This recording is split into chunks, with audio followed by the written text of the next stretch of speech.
Olá, sejam todos bem-vindos a esse encontro virtual promovido pela Sociedade Espírita Círculo da Luz e que traz, nesta ocasião, um olhar acerca do capítulo 22 do Evangelho segundo o Espiritismo, que tem como título Não separeis o que Deus juntou. Inicialmente faremos uma prece, como é de costume. Então vamos, meus irmãos, com os nossos pensamentos em Deus, em Jesus e com os nossos corações cheios de fé e de amor, agradecer a infinita misericórdia do Pai que nos permite estarmos aqui encarnados, reunidos, mesmo que separados fisicamente, para mais esta oportunidade de ampliarmos nossos conhecimentos, que possamos ser intuídos e auxiliados por espíritos amigos, para que a explanação possa ser clara e objetiva e que para que possamos compreender mais uma mensagem do Mestre Jesus, o grande médico das nossas almas. Que assim seja. Bom, todos nós já ouvimos em algum momento, ou até quem sabe já pronunciamos em algum momento, frases do tipo: casar é bom, mas morrer queimado é bem melhor. O primeiro ano é mais difícil, mas os restantes são impossíveis. Quando eu me casei, eu descobri a felicidade, mas aí já era tarde demais. Então, brincadeiras à parte, o capítulo de hoje fala para nós sobre as uniões, sobre os casamentos, sobre a indissolubilidade do casamento, sobre o divórcio. Os capítulos do Evangelho iniciam com o ensinamento de Jesus. Em seguida tem uma explicação do Kardec para que possamos compreender melhor aquele ensinamento e por fim temos as instruções dos Espíritos. Este capítulo, o 22, os Espíritos não se manifestaram, né? Fizeram silêncio, talvez porque achassem que é um problema mais nosso do que deles, né? E com isso então nos deixaram aí a responsabilidade de refletirmos sobre a natureza das nossas uniões. E para a gente entrar um pouco mais ou entender um pouco mais o contexto em que se passou o diálogo que será mencionado a seguir, temos que nos reportar à Palestina de 2000 anos atrás. Era um hábito naquela época o confronto entre os sábios para avaliarem o conhecimento uns dos outros, tá? E esse encontro de Jesus com os fariseus, que eram os conhecedores e praticantes do Velho Testamento, era uma oportunidade que os fariseus estavam tendo para avaliar, vamos dizer assim, o nível de conhecimento de Jesus acerca das leis e como ele estava divulgando os seus ensinos. Jesus então estava entre as pessoas que conheciam a lei judaica, o Velho Testamento, né? Mas ele não era reconhecido, pois os fariseus e o povo em geral olhava para ele como um homem comum. Mas ali, embora esse conceito errôneo a respeito de Jesus, né, estabeleceu-se então um diálogo de alto nível entre pessoas que conheciam as leis. Tá? Também é importante nos relembrarmos que nessa época o divórcio já era aceito, né? A mulher naquela época já recebia um dote no casamento que funcionava como uma espécie de economia, de poupança, vamos dizer assim, uma segurança, né, para que na hipótese do divórcio ela saísse com aquilo que ela chegou. Então isso era uma prática bem comum naquela época. E o diálogo começa então com os fariseus perguntando a Jesus o seguinte: é permitido ao homem devolver sua mulher por qualquer causa que seja? Essa era a pergunta. Então, eles não estavam questionando aqui a Jesus se era ou não possível o divórcio. Por quê? Porque o divórcio já era uma coisa aceita na sociedade da época. Eles estavam questionando aqui a causa do divórcio, tá?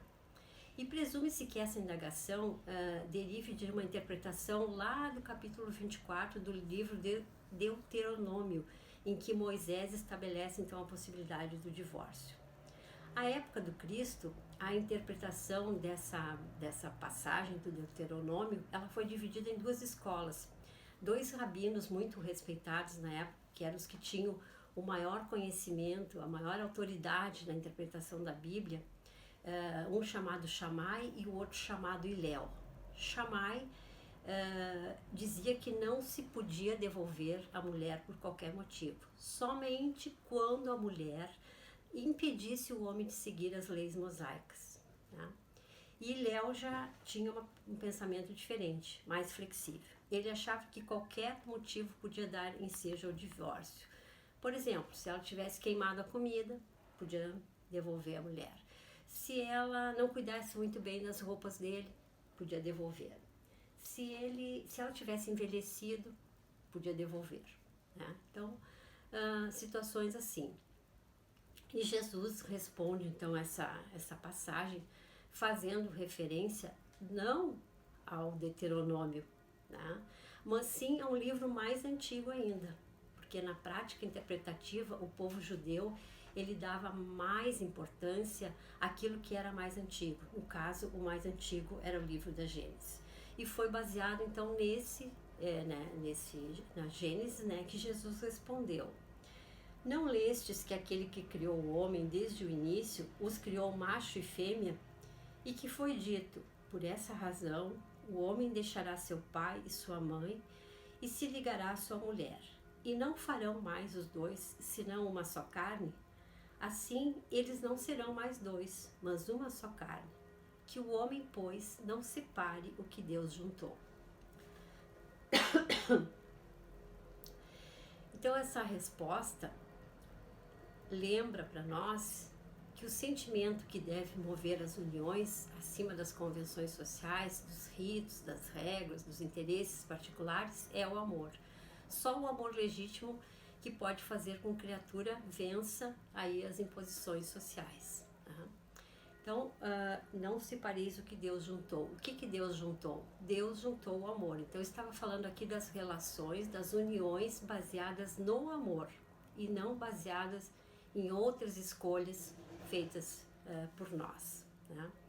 E quando ele se refere aqui a uma só carne, ele estava falando da possibilidade de se fazer algo em conjunto. Né?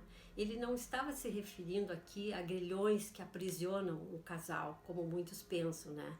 Mas fazer algo que está além dos limites de uma única criatura. Né? Não é sem propósito que a vida se perpetua na união de um casal e que todas as edificações humanas mais importantes não podem ser concretizadas de maneira isolada. Tá? E Jesus encerra então essa resposta dizendo que o homem não separe o que Deus juntou. Tá? Então, Deus não tem a ver com certidão, não tem a ver com cerimônia, não tem a ver com cartório, não tem a ver com igreja, né? Não tem a ver com convenção social. Deus tem a ver com amor, porque Deus é amor. Né? E aí entram as reflexões e o ensinamento de 2000 anos atrás para os nossos dias, né? Que nos faz pensar em que razões nos impelem aí a nos unirmos a alguém. Todos nós podemos pensar, né? Será que nós estamos buscando somente satisfação dos nossos desejos, das nossas necessidades, das nossas ansiedades, do preenchimento das nossas fraquezas, das nossas limitações?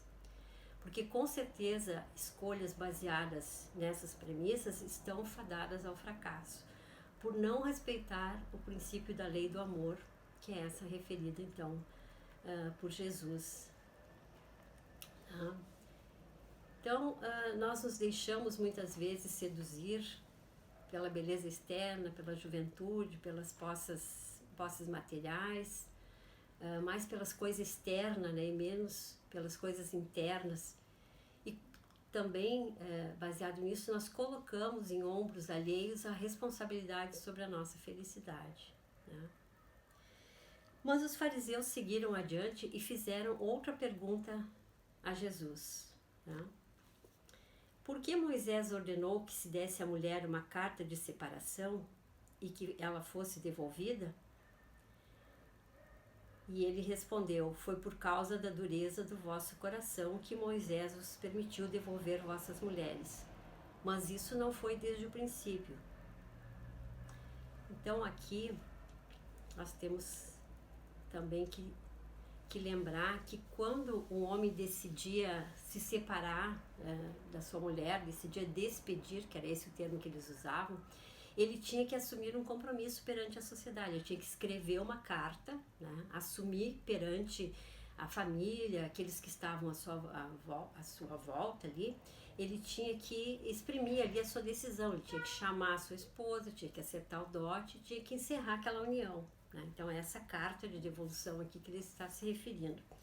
E quando Jesus fala aqui da dureza do coração, também nós temos que lembrar que hoje nós temos o coração mais ligado à ideia do sentimento. Mas entre os judeus, o coração significava sentimento e inteligência. Tá? E sem inteligência, a pessoa tem dificuldade de entender a consequência das suas escolhas, das suas ações, as responsabilidades que ele assume, que ele tem como espírito numa caminhada evolutiva, né? E que responsabilidades ele tem numa relação, a que ele está se propondo com essa pessoa, pois depois ele terá que arcar com todas as consequências dessa escolha, né? E o que Kardec faz então aqui nesse capítulo é colocar para nós o que Jesus disse, né, e o que Moisés dizia no nosso contexto, né, para mostrar a diferença que tem entre a lei divina, que é a lei imutável, que é a lei do amor, e o que é a lei humana, que é aquela que é mutável, que serve para regular as relações, né, e não tem nada de divino, né, que serve para organizar a sociedade em determinado momento. Tá?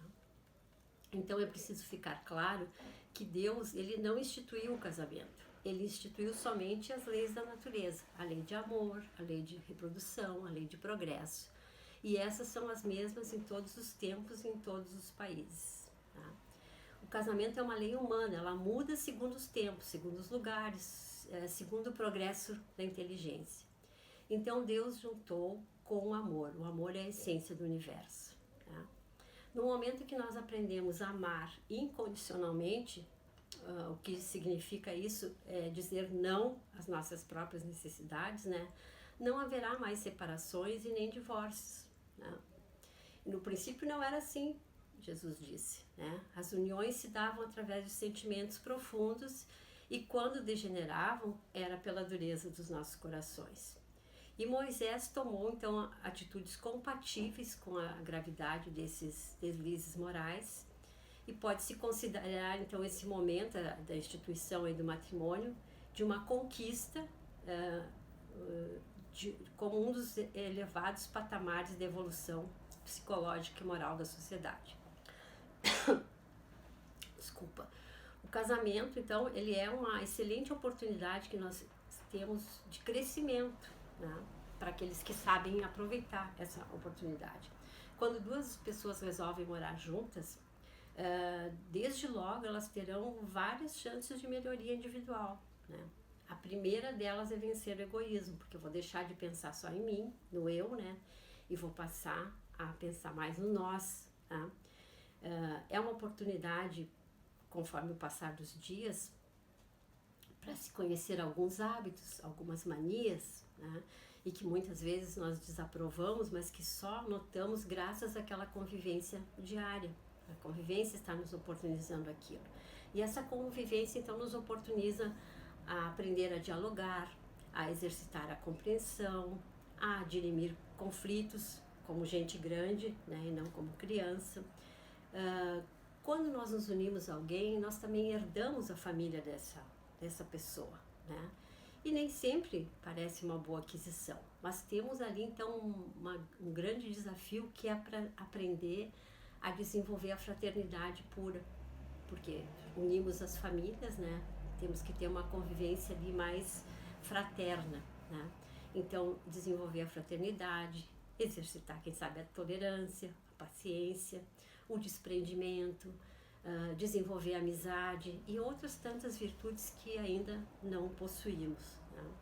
E com o passar do tempo, essa convivência, acabam chegando novos espíritos aí, né? Então os filhos que a gente recebe e que é uma oportunidade também para deixá-los de ser tão egoístas ou menos egoístas, né? Porque temos que dividir um pouco mais a nossa atenção, temos que treinar a renúncia, temos que aprender a passar noites sem dormir, tropeçar em fraldas, correr para o médico em horas inoportunas, perder às vezes a decisão daquele campeonato ou a cerimônia daquela formatura do nosso amigo, enfim. E eles não querem só o nosso espaço físico, né? A nossa cama, eles querem o nosso carinho, a nossa atenção, a nossa companhia, a nossa proteção, a nossa afeição. E temos a oportunidade com eles então de superar o ciúme, superar o medo, superar a insegurança, o desejo de posse, né? Tudo isso características ainda da imperfeição que temos dentro de nós.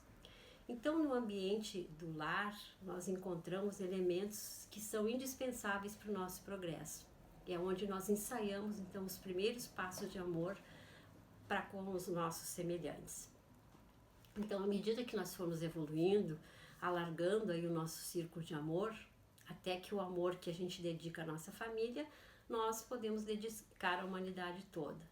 Deus, que é a inteligência suprema do universo, ele sabe que no estágio evolutivo que nós nos encontramos, nós ainda não somos capazes de amar incondicionalmente, que nós não conseguimos ainda amar a todos como a si mesmo.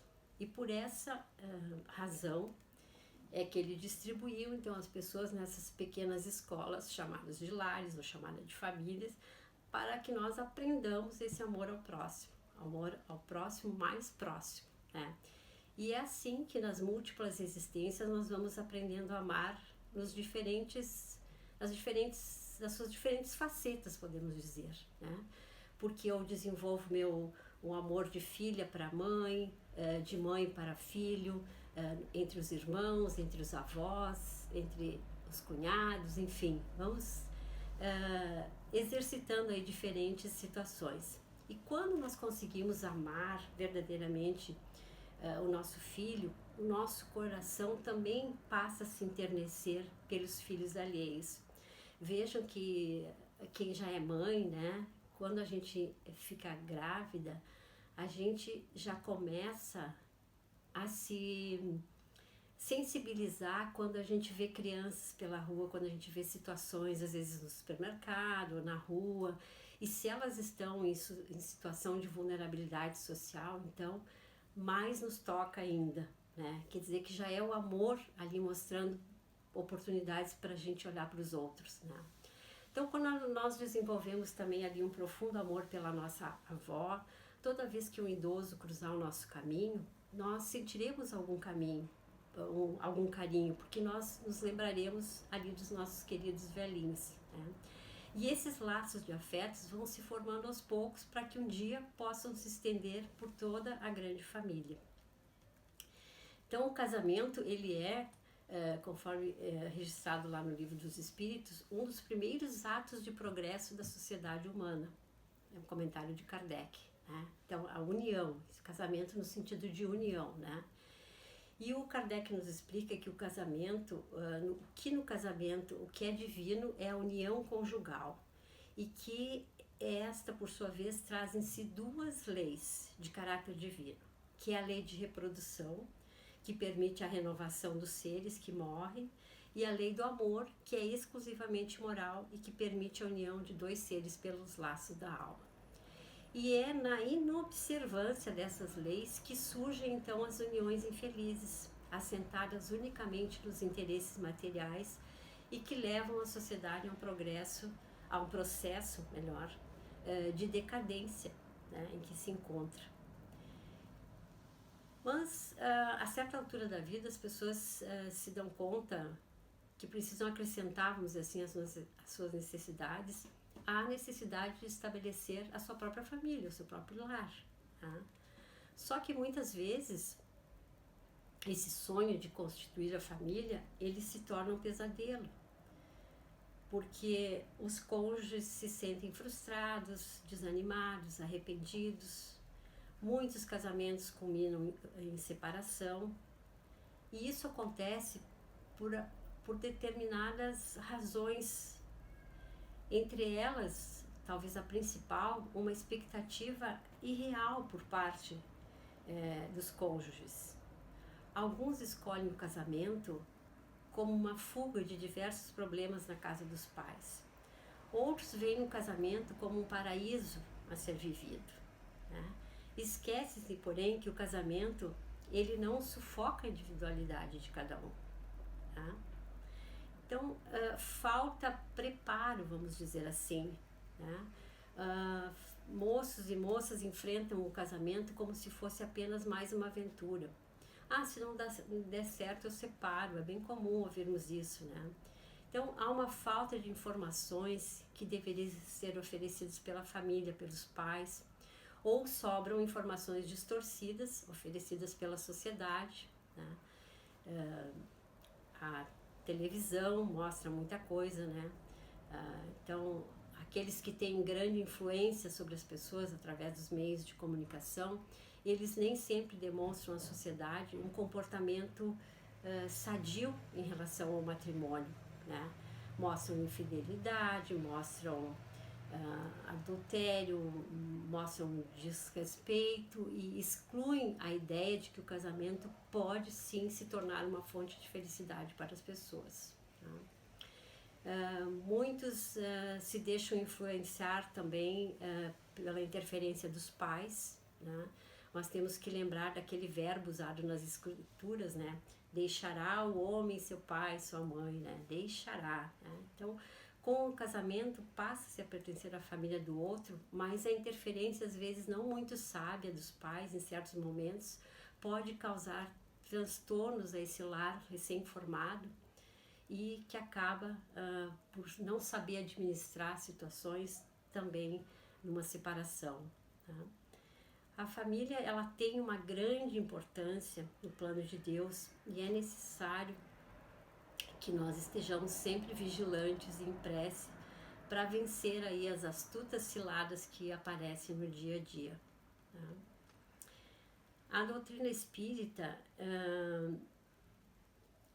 é bastante clara quanto à seriedade desse vínculo matrimonial, demonstrando que ele é geralmente fruto de um planejamento espiritual e que ao se ligarem os cônjuges assumem um compromisso muito sério, não só em relação às seus próprios ajustes, vamos dizer assim, mas particularmente naquilo que concerne aos filhos, né? Nós temos compromissos anteriores, nós assinamos um contrato de reencarnação. Pelas exigências da evolução, nós combinamos um encontro ou um reencontro por intermédio dessa união. Então nós temos necessidades, nós temos débitos que precisam ser saldados, tá? Só que quando nós reincorporamos aqui o corpo material, nós nos deixamos muitas vezes iludir pelos antigos preconceitos, por novos desejos, podemos dizer assim. Surgem situações, surgem realidades que acabam assim sacudindo a nossa consciência e se começa a experimentar uma fadiga, um desânimo, né? E muitas vezes voltam até ao exercício, dependendo da raiva e do ódio, né, que renasce aí, acabam voltando ao exercício da crueldade de outros tempos. Então, sendo através do silêncio, do menosprezo, do desrespeito, da violência verbal, da violência física, né, da deslealdade. E os espíritos, então, sem entendimento dessas coisas que vão além, vamos dizer assim, da existência física, enxergam o divórcio com uma naturalidade exagerada, o que vem a prejudicar sobremaneira o seu adiantamento moral. Então, se valer do divórcio somente como uma medida extrema contra a violência física, verbal, psicológica, contra o suicídio, contra o homicídio, né? Seguidamente nós vemos retratado isso na nossa mídia, nos nossos jornais. Então, a separação, nesses casos, pode ser uma bênção necessária, né? E o que nós podemos fazer, o que devemos fazer nessas situações, se estamos passando ou se alguém da nossa família está passando por isso, é sermos compreensivos, reconfortarmos esses irmãos, reanimarmos esses irmãos, né? E respeitar as suas histórias, as suas livres escolhas, compreender que com certeza esses irmãos não puderam evitar a situação. Nós não sabemos a que sofrimento, a que obstáculos foram defrontados, né? E acabamos muitas vezes tendo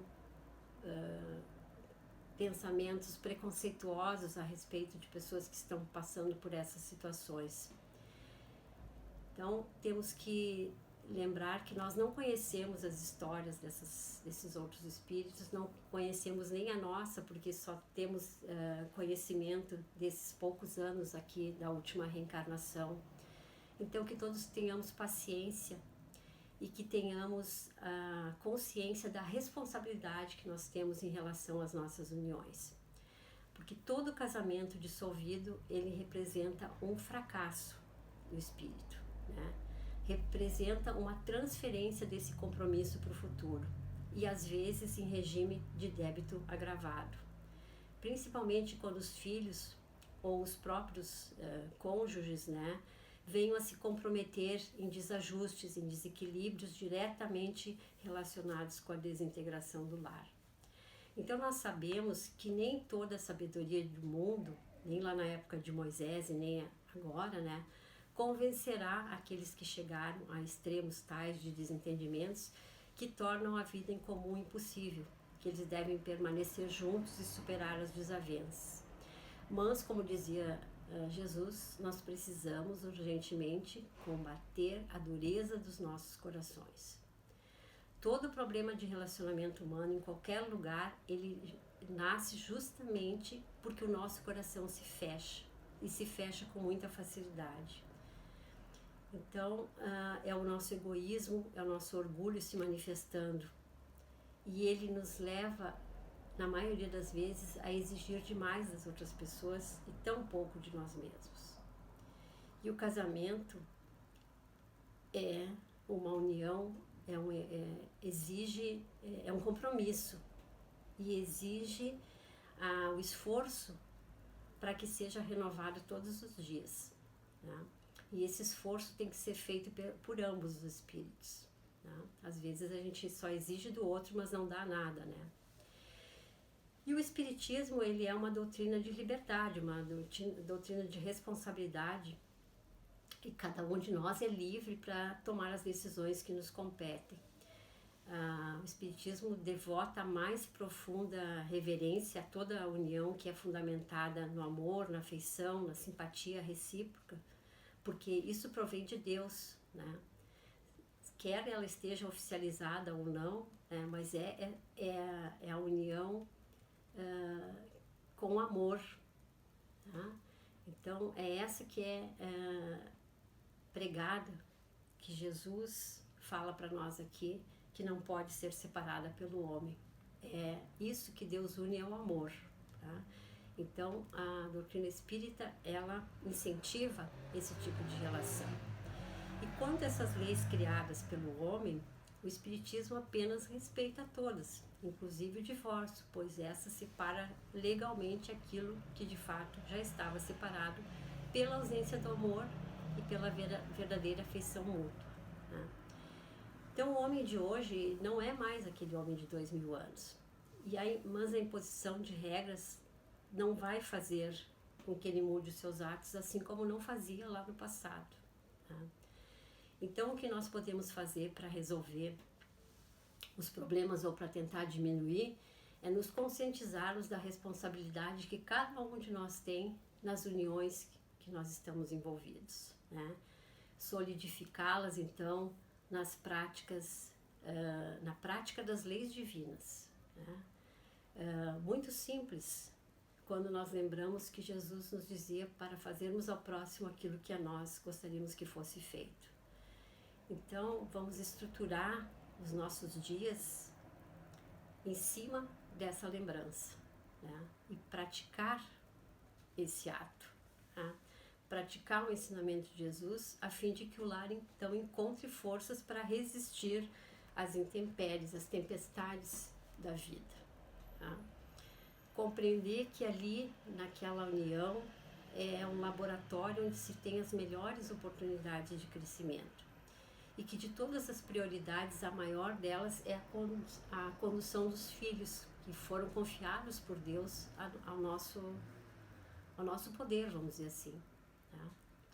Então vamos praticar o perdão, vamos ter paciência, vamos sermos mais tolerantes, temos que aprender a amar com a maior brevidade possível. Quando nós fizermos isso, quando nós conseguirmos fundar uma nova família com essa bênção divina,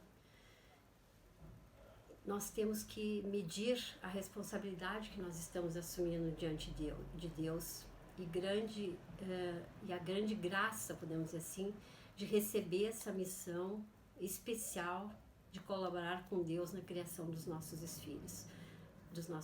Eles são espíritos que foram confiados a nós para que nós possamos amá-los, tá? Então, quando nós compreendermos na essência a lei divina, a lei do amor, que fica claro aqui nesse capítulo, quando fala da indissolubilidade do casamento, quando existe o amor, tá? O divórcio não será mais necessário, pois o respeito e a caridade, na sua verdadeira acepção, serão uma questão de consciência que cada espírito trará consigo, né? E os corações já não serão mais duros e as uniões todas estarão alicerçadas nas leis de Deus. Então, ninguém de fato vai separar aquilo que Deus juntou, pois as uniões elas estarão mais estabelecidas por afinidade, por lei de amor mesmo, porque daí o bem estará povoando os nossos corações. Então, que cada um de nós pense, após essa breve explanação, quais são as suas responsabilidades? O que é que eu estou fazendo para melhorar as minhas relações ou para manter as boas relações com meu companheiro? O que eu posso fazer para melhorar? Vamos também orar e pedir a Deus que permita que os nossos anjos guardiões nos iluminem para que nós possamos tomar as melhores decisões, para que nós com certeza não tenhamos a necessidade de passar pela situação do divórcio, que nós possamos sim estar numa união dessas que Deus uniu, que é uma relação baseada no amor e que nenhum homem pode separar. E para encerrar, eu deixo essa mensagem do Emmanuel, psicografada pelo Chico Xavier, que está no livro Na Era do Espírito, que diz o seguinte: não basta casar-se, imperioso saber para quê. Dirás provavelmente que a resposta é óbvia, que as criaturas abraçam o matrimônio por amor. O amor, porém, reclama cultivo, e a felicidade na comunhão afetiva não é prato feito, e sim construção do dia a dia. Muito obrigada pela atenção, até mais.